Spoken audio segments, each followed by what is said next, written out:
Salamat. Siyempre po, mapagpalang umaga po sa ating lahat.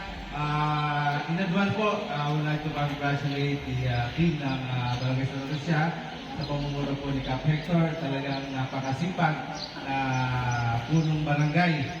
Dahil nga sabi nga sa kanya, suggestion sa kanya, you have to share kung ano man yung talent na ginagawa natin sa Santa Lucia sa ibang barangay.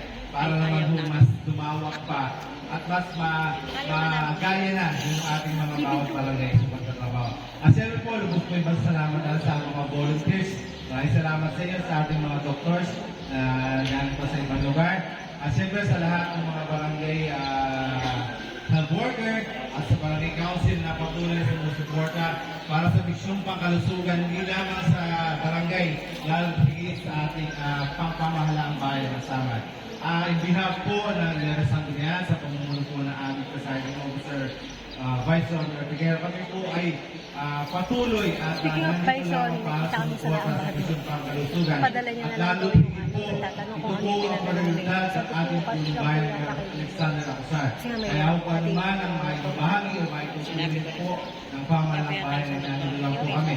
Maraming salamat. God bless us all.